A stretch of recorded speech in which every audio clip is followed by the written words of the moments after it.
Hello दोस्तों।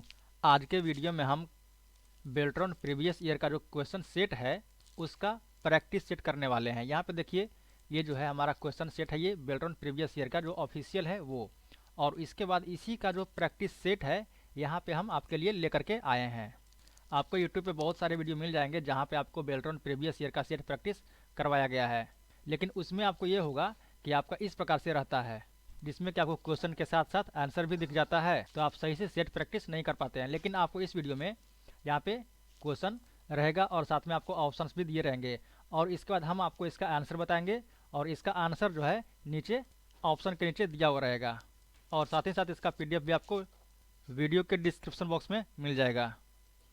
देखिए, हमारा पहला सवाल है, एमएस एक्सेल में सेल के आकार को बदलने के लिए निम्नलिखित में से क्या कर सकते हैं। तो इसका आंसर आपको पता होगा कि हम लोग को अगर सेल का आकार बदलना होता है तो उसके लिए रो और कॉलम दोनों को चेंज कर सकते हैं, बदल सकते हैं। आपको देखिए करके दिखा देते हैं कि यहाँ पे आपको एक्सेल दिख रहा है। अब यहाँ पे हमको अगर सेल को बढ़ाना है, घटाना है, रीसाइज करना है, तो यहाँ पे देखिए हम इसको चौड़ाई बढ़ा सकते हैं, और इसके बाद इसका हम लोग लंबाई भी बढ़ा सकते हैं। ये देखिए, इस प्रकार से हम इसका लंबाई और चौड़ाई दोनों ही बढ़ा सकते हैं। आपको समझ में आ गया होगा, तो इसका बताइए सही आंसर क्या होगा। इसका जो सही आंसर होगा ऑप्शन नंबर एक, रो की ऊंचाई और कॉलम की चौड़ाई दोनों को समायोजित किया जा सकता है। हमारा अगला सवाल यहाँ पे देखिए क्या है, यदि हम अपने कंप्यूटर को विंडोज एक्सपी या विंडोज 7 में पिछले संस्करण में पुनर्स्थापित करना चाहते हैं तो हमें निम्नलिखित में से कौन सा विकल्प चुनना होगा, यानी चुनना चाहिए।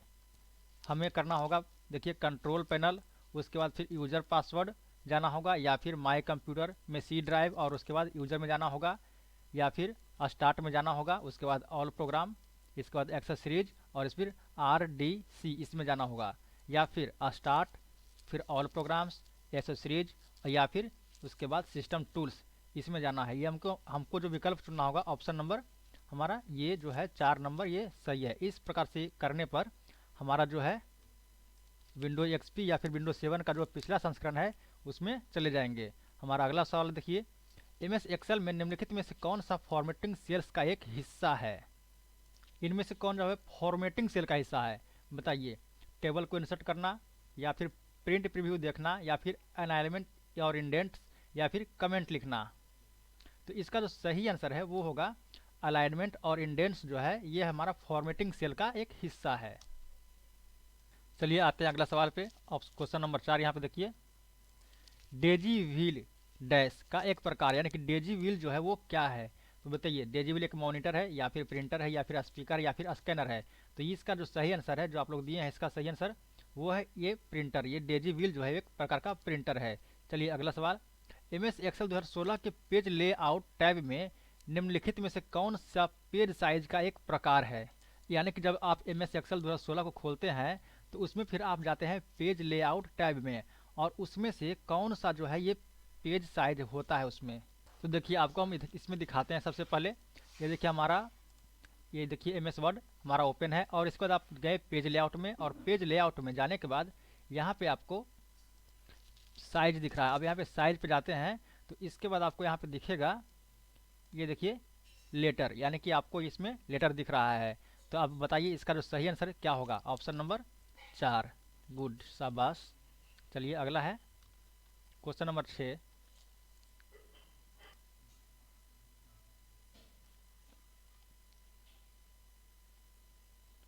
माइक्रोसॉफ्ट द्वारा विंडोज एक्सपी किस वर्ष लॉन्च किया गया था। तो इसमें देखिए आपका दो सवाल है। सबसे पहला सवाल है कि विंडोज एक्सपी किसके द्वारा लॉन्च किया गया था। इसमें तो आपको पता चल गया होगा कि ये माइक्रोसॉफ्ट के द्वारा लॉन्च किया गया था, लेकिन ये कब किया गया था, इसका भी आंसर आपको बताना है।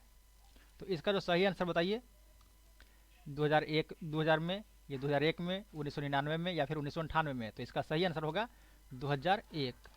चलिए अगला सवाल है, एमएस एक्सेल के फॉर्मूला मेनू में मैथ एंड ट्रिग फंक्शन निम्नलिखित में से कौन सा नहीं है। यानी कि इनमें से अगर एमएस एक्सेल आप खोलते हैं तो उसमें से मैथ एंड ट्रिग का एक फंक्शन है, उसमें से ये कौन सा जो है फंक्शन नहीं है, इसमें कौन सा फंक्शन काम नहीं करता है, बताइए।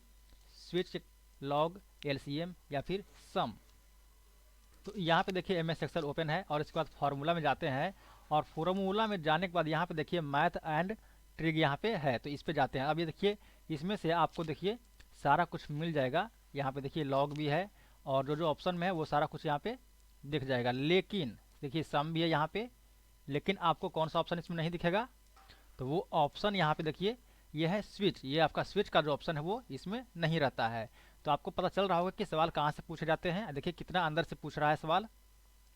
चलिए अगला सवाल, किस कंपनी ग्राहकों को 6 अलग अलग मद प्रदान करती है?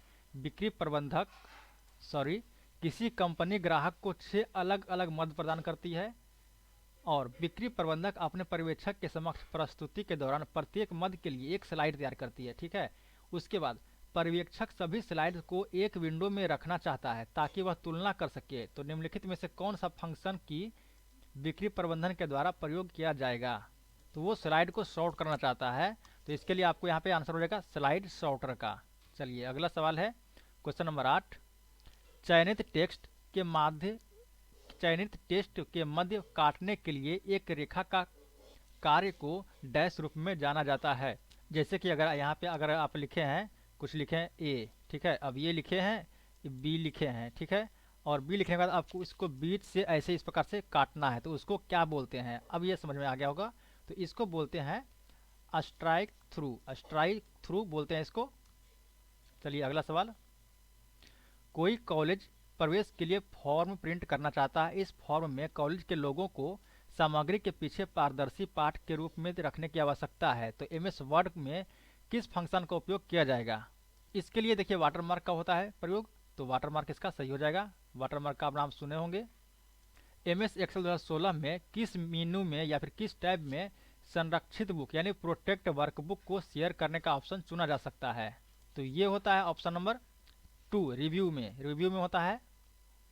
आपको दिखा दें, अभी यहाँ पे देखिए एमएस एक्सेल खुला हुआ है। अब यहाँ पे देखिए प्रोटेक्ट वर्कबुक है और ये जो हमारा है रिव्यू के अंदर है। तो इसका सही आंसर क्या हो जाएगा? रिव्यू के अंदर हो जाएगा। तो इसका सही आंसर बताइए। तो इसका हो जाएगा ये ऑप्शन नंबर 2, रिव्यू के अंदर। चलिए अगला सवाल है, एमएस वर्ड में एक पैराग्राफ और पेज मार्जिन के बीच की दूरी को किस रूप में जाना जाता है? इसको क्या कहते हैं? एक एमएस वर्ड में पैराग्राफ और पेज मार्जिन के बीच की जो दूरी होता है उसको कहते हैं इंडेंट। ये हमारा सही आंसर हो जाएगा। चलिए अगला है,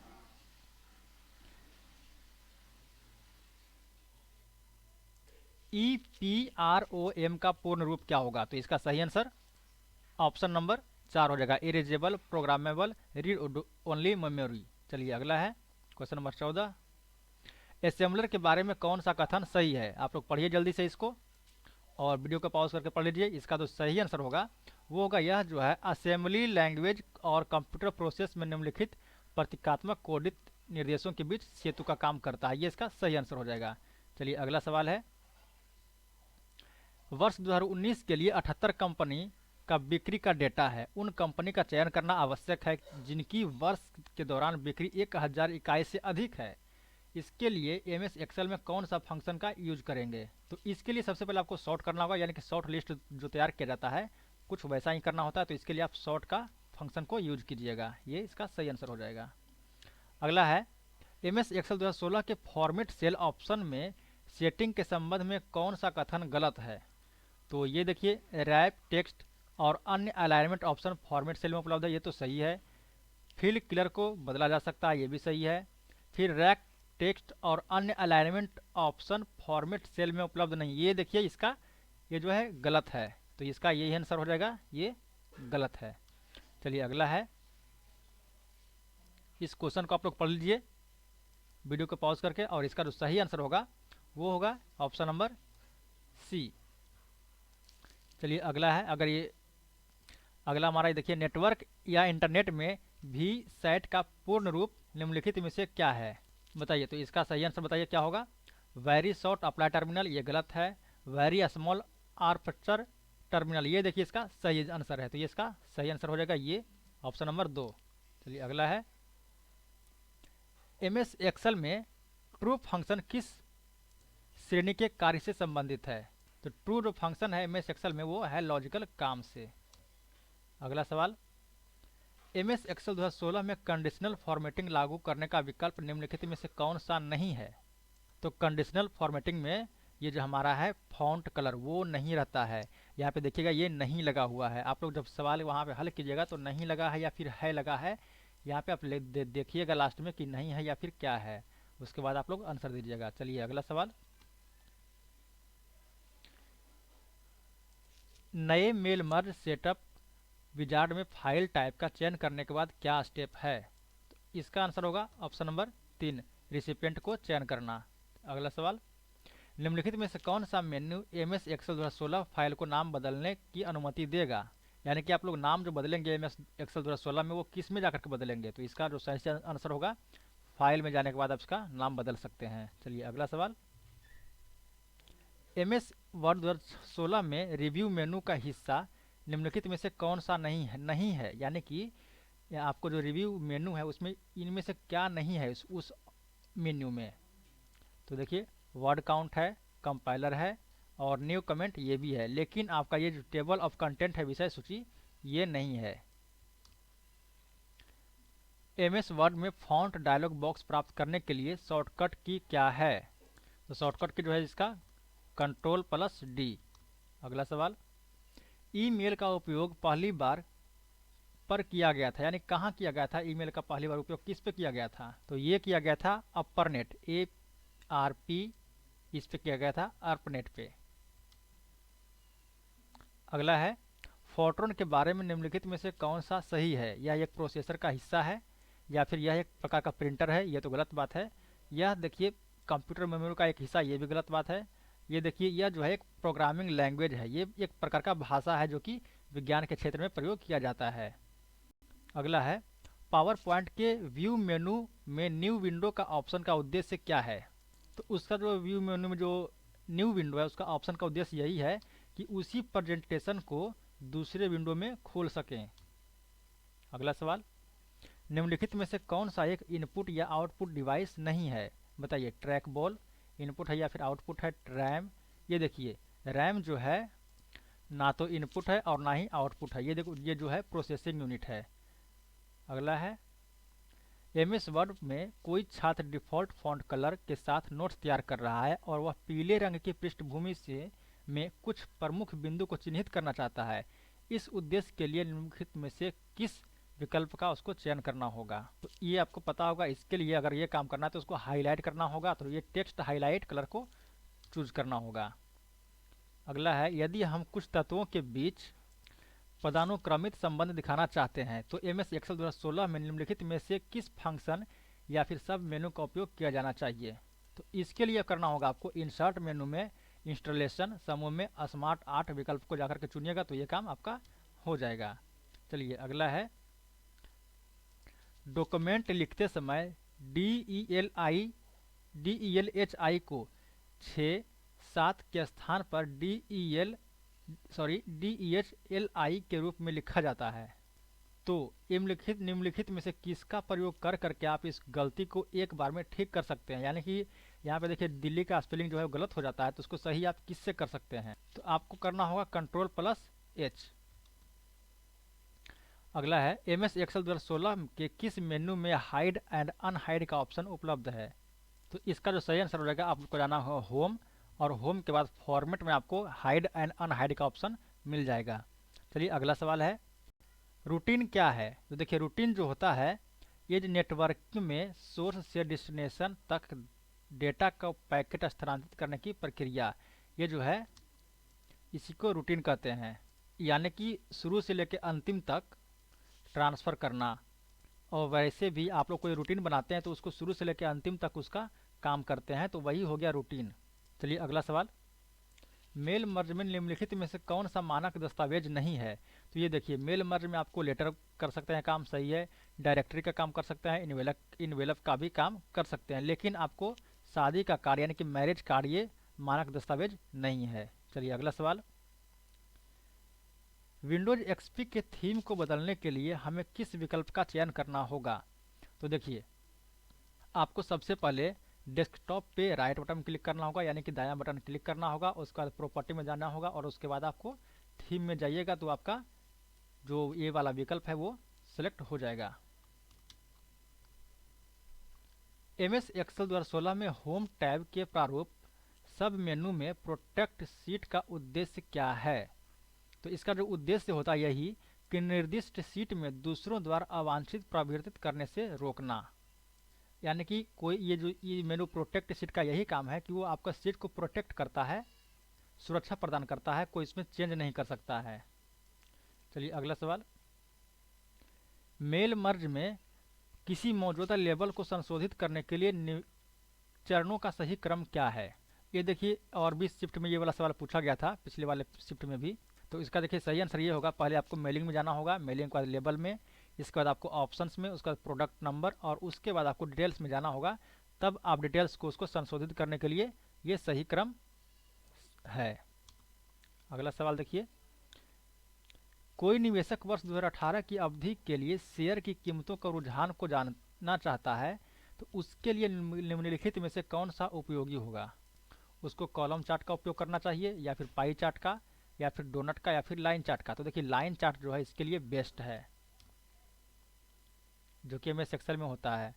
किस विकल्प से हम देख सकते हैं कि मेल मर्ज में मुद्रित या भेजे जाने के बाद कैसे हमारे लेटर पत्र या फिर ईमेल मैसेज इन्वेलप या फिर जो डायरेक्टरी है दिखाई देगा। जो भी आप अपना डॉक्यूमेंट को मुद्रित किए हैं, प्रिंट किए हैं, वो आपको कहाँ से देख सकते हैं। तो इसके लिए आपको जाना होगा अपने डॉक्यूमेंट का, जो पूर्वावलोकन करेंगे कि डॉक्यूमेंट जो आपका है उसी के बारे में देखिएगा, तभी आपको अच्छा से पता चलेगा, यानी कि डॉक्यूमेंट प्रीव्यू। इसके बाद है, किसी एमएस एक्सेल शीट में उपयोगी रोज और कॉलम के बीच अप्रयुक्त रोज और कॉलम्स हैं, तो उन अप्रयुक्त रोज और कॉलम्स को हटाना आवश्यक है। तो इसके लिए क्या कदम उठाना होगा। तो सबसे पहले आपको सेल को चुनना होगा। सेल को चुनने के बाद आपको होम में जाना होगा, फिर डिलीट, और फिर डिलीट सीट रोज या फिर डिलीट सीट कॉलम, जो भी आपको डिलीट करना है या फिर जो भी आपको हटाना है, तो उसी पे आपको क्लिक करना होगा। चलिए अगला सवाल हमारा, क्वेश्चन नंबर 41, निम्नलिखित में से किस इनपुट या आउटपुट डिवाइस का उपयोग दूसरी पीढ़ी में किया गया था। बताइए, दूसरी पीढ़ी में तो ये किया गया था आपका पंच कार्ड। अगला सवाल है, श्री अजित किसी वर्कशीट में काम कर रहे हैं और वह फाइल को पीडीएफ में बदलना चाहते हैं, तो उसको क्या करना होगा। तो उनको करना होगा सबसे पहले, जो भी श्री अजित किसी वर्कशीट में काम कर रहे हैं और वो एक फाइल को पीडीएफ में बदलना चाहते हैं, तब निम्नलिखित में से कौन सा विकल्प उसे फाइल प्रकार बदलने की अनुमति नहीं देगा। यहाँ पे देखिए, अगर प्रिंट करेगा तो भी आपको पूछेगा कि वो पीडीएफ जो में प्रिंट करना है या फिर कैसे प्रिंट करना है। सेव एज करेंगे तो भी आपको वहाँ पूछेगा कि किस प्रकार का फाइल में या फिर सेव करना है। इसके बाद देखिए, एक्सपोर्ट करेंगे उसमें भी आपको पूछेगा, लेकिन अगर आप फॉर्मेट करते हैं तो वो फॉर्मेट में आपको पीडीएफ फाइल सेव करने के लिए नहीं पूछेगा। अगला है, निम्नलिखित में से क्या एमएस एक्सेल में डिफ़ॉल्ट रूप से दी गई आकृति का श्रेणी नहीं है। इसमें देखिए, स्मार्ट आर्ट, इक्वेस्ट शेप्स, रेक्टेंगल, या फिर ब्लॉक एरोज। तो इसका जो सही आंसर है वो इक्वेस्ट शेप्स जो है, ये आकृति डिफ़ॉल्ट रूप से नहीं रहता है। अगला, एमएस वर्ड 2016 में फाइल का एक्सटेंशन कौन सा है। एक्सटेंशन नेम बताइए। फाइल का जो होता है, एमएस वर्ड का जो फाइल का एक्सटेंशन नेम होता है वो docx होता है, और फिर एक जो है doc भी होता है और dox भी होता है। चलिए अगला है, API-PA का पूर्ण रूप क्या है। तो इसका जो सही आंसर है, API का पूर्ण रूप जो है option number 2, automatic private internet protocol addressing. आप लोग इसको अच्छे से देख लीजिएगा। यदि कोई यूजर विंडोज एक्सपी में इंटरनेट या एक्सप्लोरर से कोई फाइल डाउनलोड करता है, तो डाउनलोड की गई फाइल का डिफ़ॉल्ट स्थान क्या होगा। अगर आप कोई भी फाइल डाउनलोड कीजिएगा तो उसका जो अपने जो डिफ़ॉल्ट होगा वो जाएगा, पहले आपको जहाँ पे सी ड्राइव रहता है वहाँ पे माई डॉक्यूमेंट, वहाँ पे आपको जाकर के सेव हो जाएगा। कैश मेमोरी का उपयोग कहाँ होता है। तो इसका जो सही आंसर, कैश मेमोरी का उपयोग जो होता है वो होता है प्रोग्राम निष्पादन के दौरान बार बार किए जाने वाले प्रोग्राम निर्देश और डाटा को स्टोर करने के लिए आपको कैश मेमोरी का प्रयोग होता है, जो कि काफ़ी फास्ट होता है। यह यदि एक नया हार्डवेयर कंप्यूटर IO पोर्ट से जोड़ा जाता है, तो हम उस हार्डवेयर के ड्राइव की स्थिति को किस विकल्प से देख सकते हैं। तो आपको जब डिवाइस मैनेजर में जाइएगा तो वहाँ से आप उसका जो ऑप्शन है उसको देख सकते हैं। अगला है, स्लाइड शॉर्टर व्यू में चयनित या फिर स्लाइड के साथ निम्नलिखित में से कौन सा कार्य को नहीं किया जा सकता है। बताइए। तो ये हो गया, देखिए टेबल इंसर्ट आपको जो है वहाँ पे नहीं कर सकते हैं। अगला है, निम्नलिखित में से कौन सा मेन्यू स्लाइड्स के बीच आवागमन के लिए विकल्प प्रदान करता है? अगर आप कोई भी स्लाइड चलाते हैं तो आता है, जाता है, आगे बढ़ता है, तो उसके लिए आपको करना होता है ट्रांजिशन। ये पावर पॉइंट का क्वेश्चन है। अगला है, मेमोरी मैनेजमेंट की एक विशेषता या हिस्सा है, ये कौन सा है मेमोरी मैनेजमेंट का? तो ऑप्शन नंबर ये 4 हो जाएगा। एमएस वर्ड में फॉर्मेटिंग में हैगिंग फंक्शन किसके साथ जुड़ा हुआ रहता है, बताइए? तो वो जो जुड़ा होता है वो होता है इंडेंट के साथ जुड़ा हुआ रहता है। चलिए अगला सवाल है, किसी पुराने एड्रेस को संपादित करने और नया एड्रेस को जोड़ने के लिए मेल मर्ज में किस विकल्प का उपयोग कर सकते हैं? तो बताइए। तो इसका जो आपका जो लेवल्स होता है, लेवल्स, इसका उपयोग कर करके आप नया एड्रेस को यहाँ पे चेंज कर सकते हैं। अगला है, एमएस एक्सेल 2016 के फाइल मेनू का विकल्प निम्नलिखित में से कौन है? तो फाइल मेनू का जो विकल्प है वो है क्लोज। ये देखिए क्लोज। अगला है, एमएस वर्ड 2016 में क्रॉस रेफरेंस फंक्शन को निम्नलिखित में से किस मेनू से चुना जा सकता है? यानी कि आपका एमएस वर्ड 2016 में जो क्रॉस रेफरेंस होता है उसको आप चुन सकते हैं ऑप्शन नंबर 3। यहाँ पे देखिए रेफरेंस में से। एमएस एक्सेल 2016 कॉपी करते समय और फिर पोस्टिंग के समय कुछ फॉर्मेटिंग विकल्प प्रदान करता है। ये विकल्प कहाँ पर पाया जाता है? तो ये इसका जो सही आंसर है वो होगा होम, और उसके बाद आपको पेस्ट स्पेशल होगा, वहीं पे ये ऑप्शन रहता है। चलिए अगला है, एमएस पावर पॉइंट 2016 के होम टैब में निम्नलिखित में से कौन सा एक फंक्शन नहीं है?